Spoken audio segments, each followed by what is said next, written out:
So today is Monday, the 18th, and I guess my goal is to present a few, what we know right now, and then also really field some questions because I think I'm getting a lot of questions, and so I thought it would be helpful to just talk about things again and then give people opportunity to answer questions, and or ask questions. I'll answer them to the best of my ability. So let's see what's going on here. There we go. So I'm going to go over update of numbers around the state. I was able to just pull up some latest numbers. Vaccines, again, we've spoken about these before, what's available, who's eligible and when. And I can show people websites to look at. And then talking about contraindications, I'm having questions about that. What to do if you get sick with COVID, and then again about immune support. And so the immune support is going to kind of like we know with even once you get the vaccine, we're still masking, we're still physical distancing, those kind of things, and I still want people to take care of themselves. So uh, I think that's super important. So as of today, there were 153 cases reported. The projection trend, and we'll see how I can do with this. I want to be able to, let me see if I can get this to work again. There we go. Um, I hopefully people are looking at this and know how to, like, so you can see, oh, actually, wow, it just said 153 and now it says 149. So, well, whatever. An interesting page, you scroll down a bit here on this page, and maybe am I at the right one? Nope. Nope, that's the hospital stuff. Here's our projection trend. This is actually pretty interesting, I think, to look at. If any of you have been on this, you know that it is slower than molasses to load every time you look at it. But you can see where, way back in October, we were up, up, up, up, up. This was trending more down. It's kind of like we're on a slow downward. And basically, there's some stats down here that talk about, the estimated number of days to having, so cutting the number of cases we have right now is nearly at 100 days. So, we could end up projected along this trajectory for quite a while. So that's just, I think it's an interesting thing to look at, and also gives us idea of what's happening. In terms of the vaccine dashboard, if people, I don't know if people have seen that, there's a link for that here. You can see, and I'd written these down. So far, as a state as a whole, we had got 52,400 Modernas, 62,400 Pfizers. You can actually break these down to the state allotment and the IHS allotment. So you can do that for each of them. 55,342 people have gotten dose number 1 of either of these, and 11,743 have completed the series. You can see early on, mostly Pfizer was given, and that has kind of peaked, and now we're really moving into the Moderna. And to go back a little bit to our, see if I can make this switch without, oh, look at there, wow. So we have both of these. To just skip ahead a little bit, and then we'll go back, that Pfizer is the one that's 2 doses, 21 days apart. And this is that one that has to be stored at minus 94 degrees Fahrenheit. So this one, obviously is limited in terms of who can have it, to be able to give it, that kind of stuff. This one was tested in 16 and older. And kind of the other biggest difference between these two, besides storage and time apart between dose number 1 and dose number 2, is the Pfizer has 30 micrograms of mRNA in it, whereas the Moderna has 100 micrograms of mRNA. And so this one doesn't have quite the storage concerns around it as the Pfizer does. So, but either way, these are the two that are being given. And before we even go further, I'm going to try and share a different screen again. And that is to go to, now we don't need that one anymore. Here we go.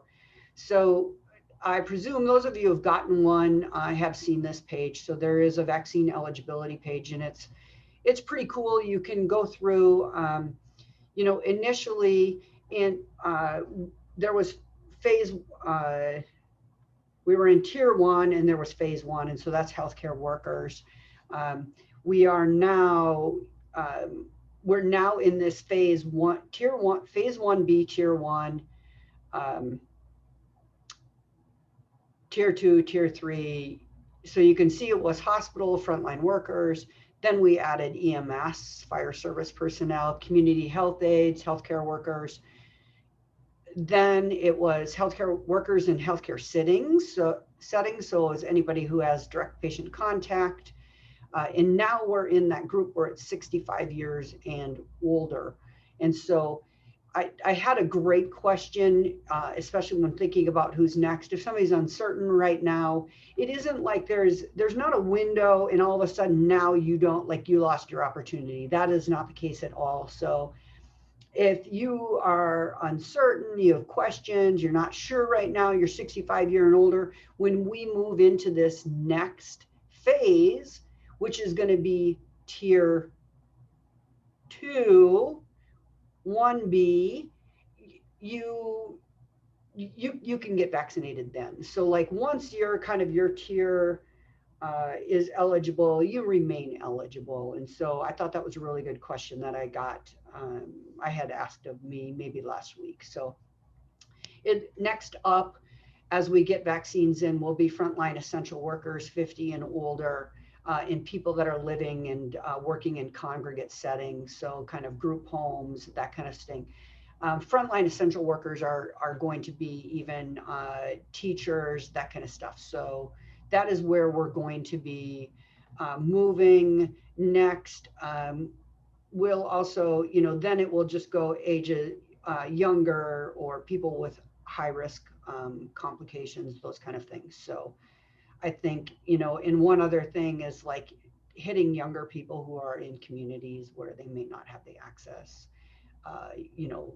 to more of the emergency services that we have the luxury of access to here in the Mat-Su Valley or in Anchorage. So that's kind of where we're going next. And this is all on, and if I did not, I don't think I already shared that one, but if what I'll do is I'll share that page because this is a good page to click on. It also, when you go to the Alaska COVID vaccine homepage is where you can click.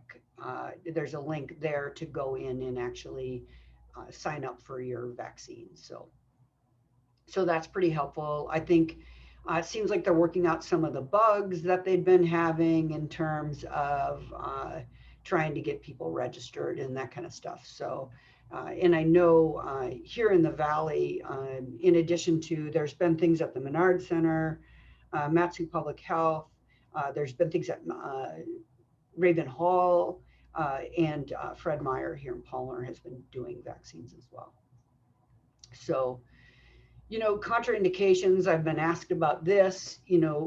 We're concerned about somebody who's had an anaphylactic reaction. If you have had an anaphylactic reaction, there is some concern about getting the vaccine. If you've had an allergy to any polysorbate, polyethylene glycol, most of us are not drinking antifreeze, presumably. So yeah, you wouldn't know that, but there is polyethylene glycol in a lot of things. I think the biggest thing is they're going to ask you a lot of these questions before you get vaccinated. This is why they're being given in places where they can respond if there has been an allergic reaction. I've not heard more. We initially there were 6 really basically publicized reactions. 2 were here in Alaska, and I've really not heard a lot more about that. And so if any of you have specific questions regarding autoimmunity or multiple allergies, those kind of things, please just reach out and communicate with me. Like, let's just talk our way through it, because there's not a lot of black and white. And so I think if we can just kind of think our way through it together, we'll be able to come up with a good answer. So we talked about the vaccines. The ones that are kind of up next, maybe I can get to the good slide here. What's coming up is, I think that we'll see next is the AstraZeneca and University of Oxford vaccine, and that's a viral vector vaccine. This one right now is also, it's not an RNA vaccine, it's double-stranded DNA. There's 2 doses, 28 days apart. It's looking like it might not be quite as efficacious as the Moderna and Pfizer, which are looking, potentially to be, especially from a severe illness standpoint,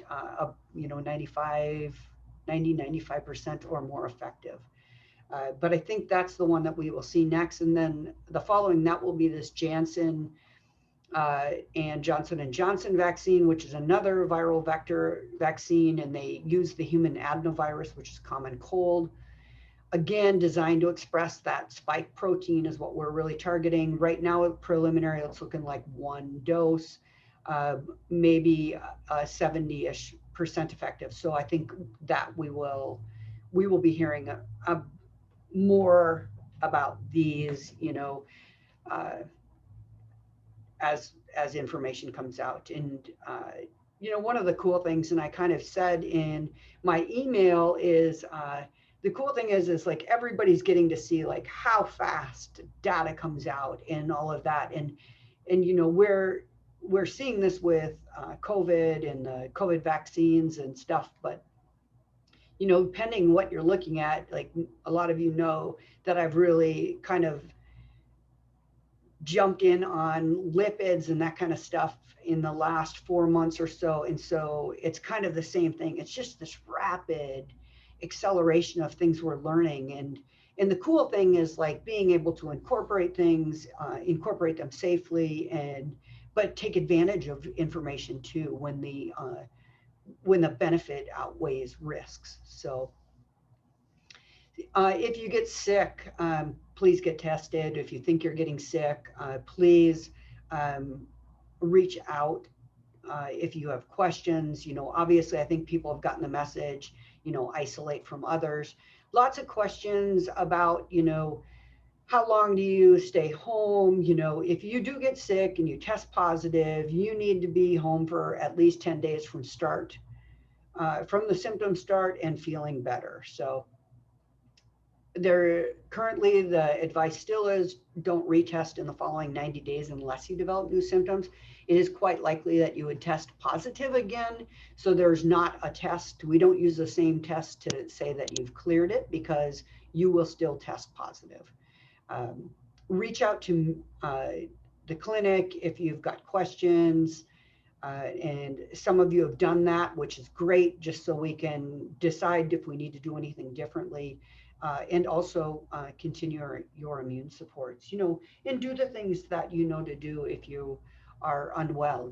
Make sure you stay hydrated, avoid sugar, alcohol, eat good food. Those are good things.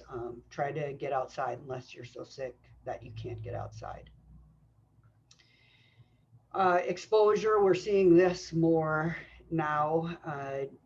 The question is, are you a high risk or a low risk exposure? High risk, we'd really say probably within 6 feet, no mask, greater than 15 minutes total time in a 24-hour period. When I'm seeing this is when there's a family member that ends up with COVID most commonly. And so what do we do with the rest of our family members? And I've seen this with kids. I've seen this with adults, with kids, adults. I've seen about all of these scenarios so far. If you are exposed to somebody high risk, and you don't develop any symptoms, and so you could either just stay home at least 10 days, and if you still got nothing, then you're a-okay, presumably. You can also test 7 days out. If you're negative, you can resume life, you know, presuming that the person that you've been exposed to is better too. If you develop symptoms, you know, you're home for 10 days at a minimum. I think the advice is still to test to make sure that you're positive, although we're seeing false positives, false negatives. But once you have gone through that 10-day, you know, you can return as long as you're feeling better. And all of this is said with the caveat that this seems to change. And if any of you have been in this scenario, I've worked with several people through this whole scenario, and it's been 10 days and it's been 14 days. And now you can get tested at 7 days. And so this has been a moving target. So it's been really challenging to try to figure out, like, okay, what is the best scenario here? In terms of immune support, we've gone over these a fair bit. I don't think I added anything. I pulled out the B complex from the last time that I said this. You know, if you're on a B vitamin, stress-wise, for other reasons, yeah, keep taking what you're taking. I did increase the dose of vitamin C on here to suggest, you know, I would say for sure 500 milligrams a couple times a day, or 1,000 milligrams a couple times a day. Quercetin, 250 milligrams a day, that actually will help get zinc into your cells, which you need to be taking 30 to 50 milligrams daily. Melatonin, 6 milligrams at night, has been shown to be helpful in terms of our immune support. And vitamin D, you know, really based on your level that you have, goal is 60 to 90 for that level. So anywhere from 2,000, 5,000 IUs a day. Some people are taking 10,000 IUs a day, and that it needs to be individualized. Getting outside and exercising, sleeping 7 to 8 hours, trying to manage stress as best as you can, and then avoiding sugar, simple carbs, and alcohol, as all of those things will suppress your immune system. And then laugh every day too. That will actually help. And don't let anybody get you too mad, because that will suppress your immune system. So really, other than, let's see, oh, there we go. References are here. I'll make sure that you guys have more references when I send out a follow-up. And then I guess if anybody's got questions, you can either, I guess, put something in a chat box, or if you want to unmute and ask some questions, I'm happy to address any questions that anybody might have.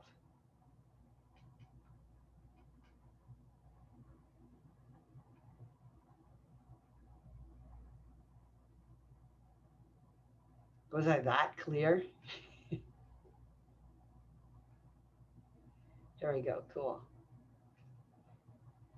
Update on testing sites, and then thoughts vaccine. Great. Okay, so 2 questions here. Update on testing sites. I think that is changing, and let's see if we can, let's see if I can get, there we go. See if we can go back to our COVID vaccine. I know Fred Meyer here in Palmer is doing them. Let's look at a list here. So the cool thing is you can see all these different things. Anchorage, lots of different places that we can get vaccines, urgent care, allergy, asthma. I'll make sure to link this in my follow-up email. Anchorage School District was doing them. So plenty of places, cars, Costco, I guess both of the Costcos are doing them as well. So, and you can see a lot of these are Moderna, Fred Meyer, lots of places. And if we go down, let's scroll down a little quicker. Cars in Eagle River, Fred Meyer, but there's not much information there. Fairbanks, Costco, Public Health Center, Fred Meyer again, Safeway. We hit, I won't make anybody dizzy. Matsu, so Cars in Wasilla, Fred's here in Palmer, Matsu Health Services, Public Health Center, and Ptarmigan Peds here in the Valley. So that's where we can get vaccines. In terms of the new variant, uh, right now we think that that spike protein is going to stay the same, so that the vaccine efficacy should hold through for these newer variants. So right now the data, what we're hearing is yes, we'll be okay. Um, What is this is a really, really good question about what's the best guess on lasting immunity from the vaccines. I have read everywhere from 6 months to a year. The question is, we don't know. Um, or, we don't know because we've only had this vaccine, gosh, when did they start? This summer. So we really don't know. Data is going to start being released in 2022. So I think data can be requested from Pfizer and Moderna at this point. They're basically looking at those requests, and so I think this will be in a moving target. So we don't really know. It's kind of like with infection, antibodies. The guess is that you'll have antibodies for 90 days. I have read one article where it even said maybe you're going to get, longer immunity than that. So therein lies the question, because we also, the endpoints, as we have spoken about before, the endpoints have been like, will you get severe disease? So that itself becomes, that's great if you won't get severe disease, but we don't know that you won't get mild disease and that you can't transmit disease. So that is, we'll learn. The latest thing that I read, there was some information in the New York Times today with multiple different infectious disease docs kind of chiming in on that. And they were thinking that, well, we've not had a vaccine that didn't, reduce transmission. But I would also argue we've not had a virus that's, asymptomatically transmitted and those kind of things. So there's so many weird things and so many different factors. I think that makes it challenging. I think we had a couple more questions here. Zinc causes diarrhea. Quercetin could have maybe help that. I think it would be worth a try. Let's see. Okay, I got my other questions. So zinc and diarrhea, that's interesting. I haven't had somebody say that yet, but I don't doubt that. So it might be worth trying with quercetin to see if that makes a difference. We could also check a zinc level. That would be an option. In terms of, am I recommending it for all of our patients? That's case by case. I'm not across the board recommending that everyone get vaccinated, because I think we need to, there are certainly people that have contraindications to doing that. And it's, I will stand on the ground that it's personal choice for people. So I think that everybody needs to make that decision. So hopefully that answers that question. And there was one more question that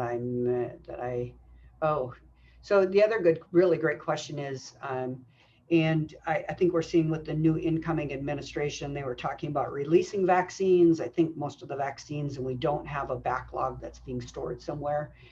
There has been talk, I know in the UK, I think Dr. Fauci has said this, they've talked about just ruling it out and getting people vaccines. And, I don't know. And I haven't heard that we have a specific plan in Alaska. Like, are we going to give out all the vaccines that we have and then people can't get a second one? I don't know the answer to that. And I don't know, as a non-immunologist, vaccine expert or epidemiologist, I don't know if that's a good idea. We do guess, I think an educated guess, that you will get some immunity from that first one, but if we know you need two, I don't know. And the question will be how quickly can they create, make more vaccines. I think the other thing will be too, some of these other vaccines will be coming online. So I don't know. Like, I mean, I think I would be kind of bummed if I get my vaccine and I can't get a follow-up vaccine, because it wouldn't make, it wouldn't make sense to go get a different kind of vaccine, because they work in different ways. So from that standpoint, that wouldn't make sense. So hopefully that answers that question. Any other questions?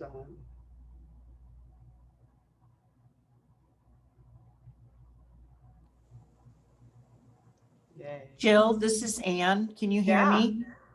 Okay, I'm wondering about how to get the COVID test, where are the best places to get it in the Oh, valley? testing. I'm sorry. Testing. Thank you for asking. Yeah, like Mhm. so if people need a COVID test, if you basically Capstone is doing them, is probably the number, like that's really who is doing them out here. Um, I think you can get them done, I think, at Matsu Public Health as well. But um, yeah, I mean, I think, and I know that there have been some issues. The turnaround time is 1.9 days right now. And it seems that that has improved, but there have been instances where there haven't been enough tests. So if you do not have, clearly, if you don't have symptoms, you won't get a rapid test. Um, and, I would say Capstone, Matsu Health, I know who does them out here. Actually, Walgreens will do them in Anchorage, but I'm not aware that the Walgreens out here is doing them. Does that answer that question? Yes, thank you very much. Yeah, you're welcome. Thank you for asking me and Mhm. clarifying. There was a question about AstraZeneca efficacy. Oh boy, I want to say it was 65 or 70% without looking it up again. And I did write down for this Janssen and Johnson. This is the one who was planning to submit the EUA in February. That was 70% effective. But I want to say AstraZeneca was kind of more in that 65% efficacy. Oh, cool. Matsu Urgent Care and Palmer is doing them as well. Good. Um, yeah. Other questions? Comments? I'll show you a pretty picture, if anything. That's from the top of the Butte on Friday afternoon. It was kind of cool. Excellent. So, if there's anything that I missed, if any of you have a question, please feel free either to call the clinic, send a message to the portal. Uh, I just want to try, to the best I can. And people do have unique situations, so I'm happy to think through those with each of you as needed. So yeah, please just let me know if you have a specific question, because we've got different people with all different things. So far that I'm aware, anybody that is a patient that has gotten COVID has done really quite well.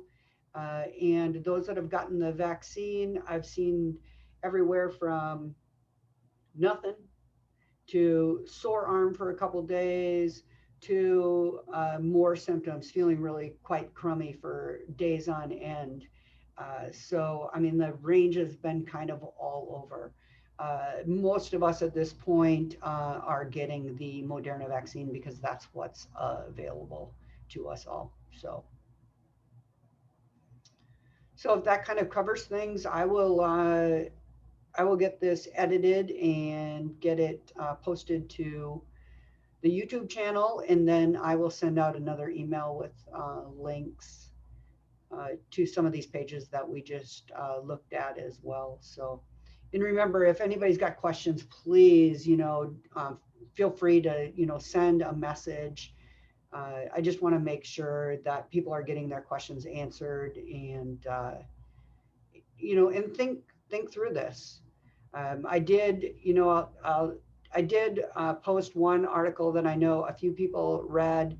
I think I posted a link to Peter Doshi, who's one of the editors of the British Medical Journal. And in this one, it's not a controversial article, but it does really look at the data in a little bit different way. And I mean, I think it's just important to look at all the data out there. So this is a respected physician. And so, like, I don't have the answer for everybody and certainly for COVID, because every time we think we've figured something out, something different happens. And we've not, in my career, I've not seen a virus uh, cause such a wide range of different effects. And granted, all these effects are obviously can be viral mediated, because that's what we're seeing, but it's really interesting, the wide range of different things that we're seeing. And I think that's what has been the challenge all along, because it's just not presenting like a lot of other viruses that we've had. We're seeing more uh, odd things come up. And maybe, when we think about like autoimmune disease and that kind of stuff, that's a well-known uh, potential with any viral infection. And it's quite common actually when we'll see children develop type 1 diabetes. It often happens after an infection.